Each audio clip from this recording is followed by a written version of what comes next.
Okay folks, today we are at Gullknapp Airfield just outside the town of Arendal in the southern part of Norway. We are going to start up the Cowan simulations Bell 206 Bravo 3 version. And the weather is quite nice, and as I said, we are in the airport or airfield of Gullknapp. It is a rather small airport, most used for GA flying, but there are one major user of this airfield, which is the OSM Aviation Academy. And that is a flight school that educates people into becoming a certified commercial pilots. Out of this airfield they fly, I believe, Cessnas 172, DA-40s and DA-42 if I'm not mistaken. But today we're gonna focus on helicopter flying and the Bell 206. So let's get in the cockpits. Okay, so here we are in the cockpit of the Bell 206, and I've set it up with a slightly modern avionics suit today. So let's get to it. Gonna bring up the checklists. So doors are secured, both in front and in the back. Rotor brake is off. That's the handle up here. So down. So check that it's up. Seats and seat belts are fastened and adjusted. So if you are in an office chair with wheels, for example, you might want to fasten those in place. Battery switch on. Ground power we don't use for now. Flight controls, check freedom of movements of pedal and cyclic. We're gonna turn the cyclic, first the clockwise turn and then counterclockwise. Check that it's free and moving alright. Same with the pedals. Anti-torque pedals, full right and full left and back to neutral. And for the collective, all the way up, all the way down. And for the throttle, we're gonna roll it all the way up through the idle release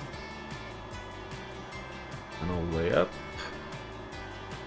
and back down to the idle release, push it and close it all the way. Fuel quantity. We have 70 gallons, that should be plenty for this little flight. Instrument, check static positions, so they look okay. Altimeter is already set and the QNH is 1025. Clocks, we're gonna put it into so we can use the timer to time our engine start. Magnetic compass, check, and that looks all right in regards to the runway heading.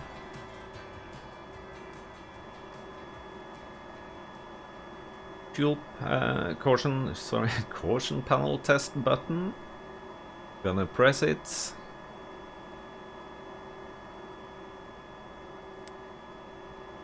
And all the lights are illuminating, and when we let go, only the lights that are expected remains. Turbine outlet temperature tests. It's this go over here, and the test button is over here, so you're gonna press it and see the red light illuminates. When we let go, it extinguished. So that check is okay. Fuel valve, check that it's on and the red guard is secured. So yes, it's on and the red guard is down and secured. Fuel boost breakers are pushed in. It's these two circuit breakers here, so they are pushed in. Hydraulic switch on. This button down here, so it's on. Directional gyro switch to on. It's this one, and it's on, so this is off and this is on. Generator switch off. It's off. Anti-ice switch off. That's the one down here. This is on and this is off. And pitot heat switch off. This one, and it's off. Position light switch off. And collision light switch off. Instrument lights adjust as required, and rotor brake, once again, check that it's off. So next is the ignition, the engine start. So we start with anti-collision lights switch to on. Rotor blades are clear, so there are no one around. Clear! Start the button. It's on the collective, but I have it assigned to my hardware. We're gonna push it in, and we're gonna see the N1 start to rotate.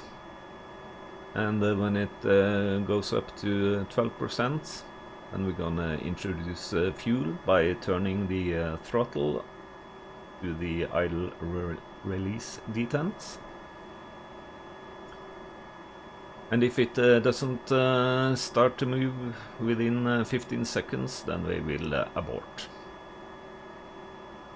And then we will monitor the gas producer, so the outer arc here. And when it's up till around 60%, then we're gonna let it stay there for roughly 1 minute before we increase it till 70% and turn on the generator and avionics. Okay, so let's do it. Start the button, start, monitor, there's 10%, 12, we introduce fuel. Watch the TOT, that it's peaking and then stabilizes. They're 50%, so we're gonna release the start button. And 60%. We have oil pressure and transmission oil pressure. The TOT is stabilizing. Torque is 20%. The gas producer stabilized, and the N1 is stabilized. We're gonna start the timer. Let it stay for 1 minute. Okay, so coming up on 1 minute. Gonna increase the RPM. So the gas producer comes up to 70. Do it rather gentle so we don't spike it.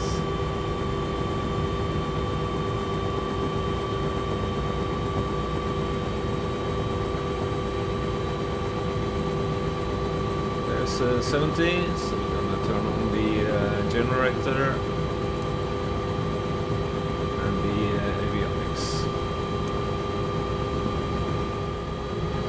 Check the ELT, that it's armed and not transmitting.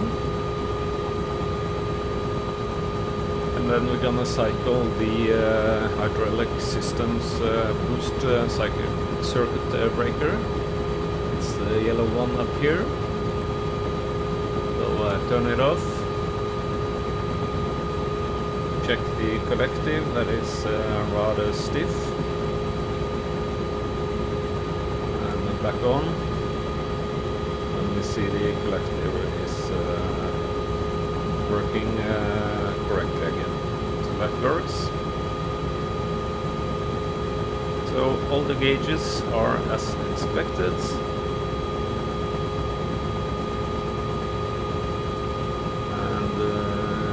Just about to reach 2 minutes after 20%. Then we're gonna roll the throttle all the way up gently, and as we do that, the governor will take over.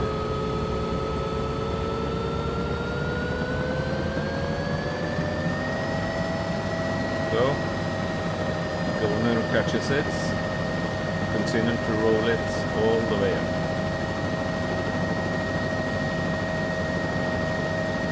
So there's full throttle, and we can see that the N1 and the TOT and the torque is within expected limits. Still have engine oil pressure, transmission oil pressure, and fuel pressure.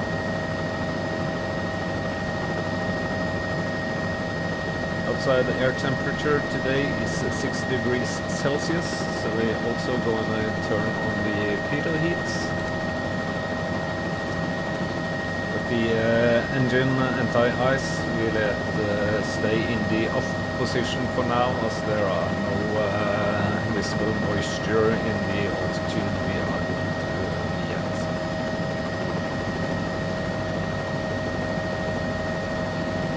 Okay, so that's a successful start of the Bell 206. So for the flight itself, I will turn on my VR headset and be right back. Alright, so here we are back in the cockpit, and the VR headset is on. So the field elevation for Gullknapp Airfield, as we can see, is roughly 400 feet. So today we're gonna fly the circuit at 1400, so we're gonna bug that. And in Norway and Europe in general, we are squawking 7000 for VFR flights, not 1200 as in the US. We are currently not on the flightsim or any other ATC network, but for good measure I'm gonna set 122.8 as the COM1 frequency. And the winds today are not strong at all, but they favor still runway 23. So we're gonna lift off and hover taxi to runway 23, and then depart for right close traffic, runway 23. So we're gonna set the heading bug to 230. There we are. And as we lift off, we turn on the landing lights and then start to increase collective slightly. And when we get light on the skids, we will try to neutral the inputs so that the helicopter is stable, and then lift off. So let's do it. Increase the collective. Torque is now 40%, and anticipating a bit of left anti-torque inputs as the rotor and the Bell 206 turning counterclockwise. Then we need to fight those forces with a bit of left paddle. So there we are, lights on the skids, and climb to neutral and lift off.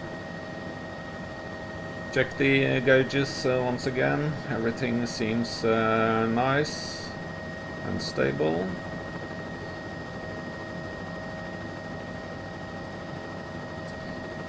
Gullknapp traffic helicopter 648 Sierra entering runway 23 and departing for right close traffic runway 23.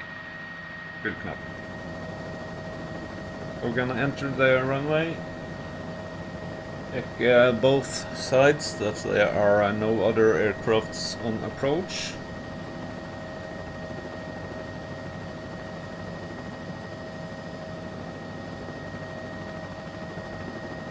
Line up on the center line.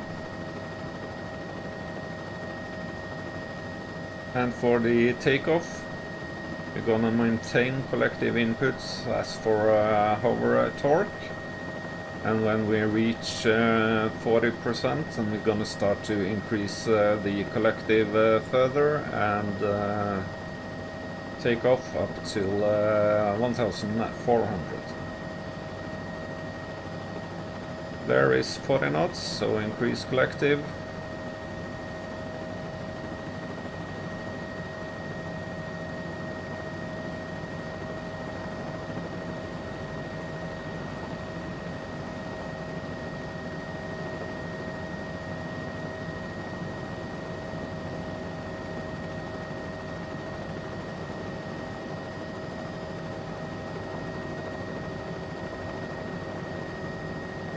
Passing 700 feet.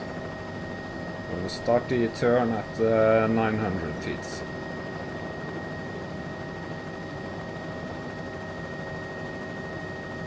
There's 900, continuing climbing to 1400 as we start our turn. Use the heading bug as a reference to our crosswind turn. And confirming with the visuals.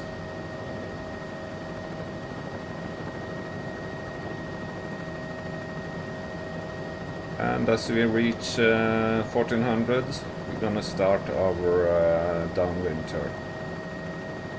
With 1400, lowering collective to arrest the climb rates.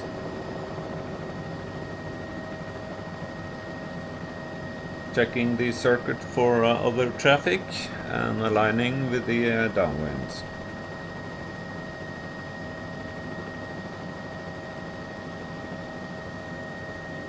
Gullknapp traffic helicopter 48 Sierra downwind runway 23. Gonna be a full stop. Gullknapp.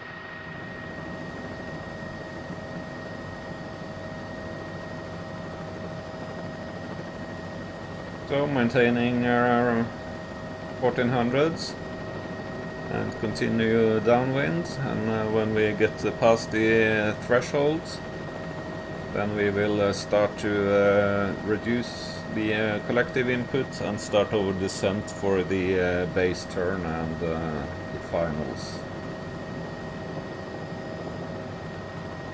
There we are, starting to reduce the collective. Using the cyclic for speed management and the collective for altitude. Roughly 45 degrees, so we're gonna start our base turn. And adjusting the collectives to maintain our descent rates.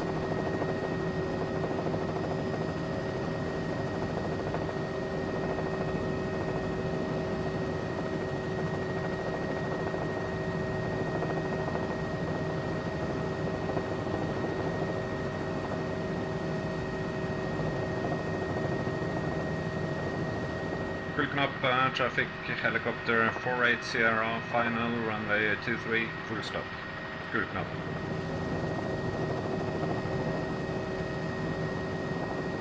So we are gonna exit into the apron, so make a bit of a long landing.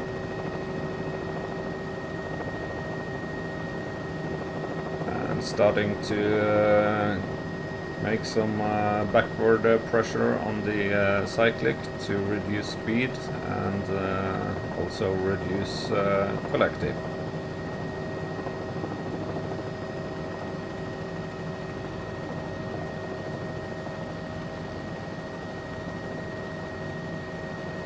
And adjusting with the pedals to maintain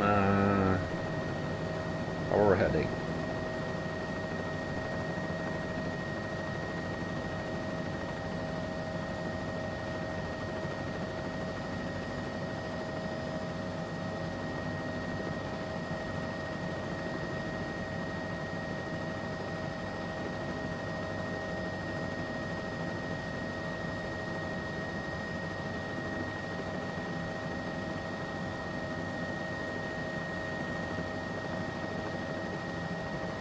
And reducing speed even further so we don't rush into the apron.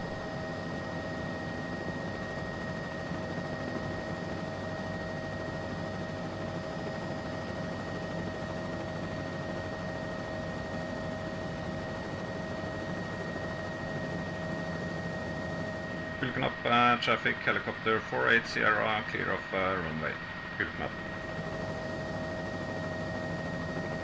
And then we're gonna park where we left off, in front of this hangar here. So just minor inputs on all control surfaces. And let the ground surprises us, as they say. And there we are down. And lowering the collective all the way. Landing lights off. And roll the throttle all the way to the idle release defense. And cancelling the low RPM alerts. Okay, so we're gonna start our timer for a 2 minutes cooldown. Okay, so there's 2 minutes. So we're gonna press the idle release button and close the throttle all the way. And we see a reduce in N1. As it gets past 30%, we can engage the rotor brake.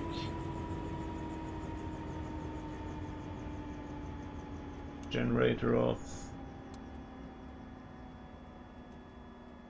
Generator off.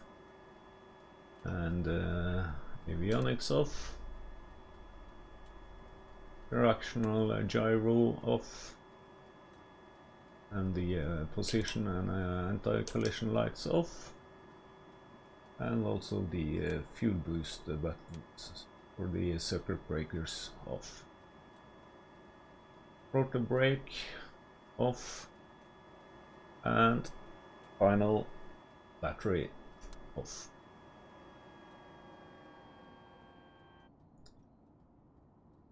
Okay, so that's a short little flight with the Bell 206. So hope you enjoyed it, and I'm sure I made some mistakes, but I tried to follow the checklist as the best I can. Alright, see you again soon. Bye.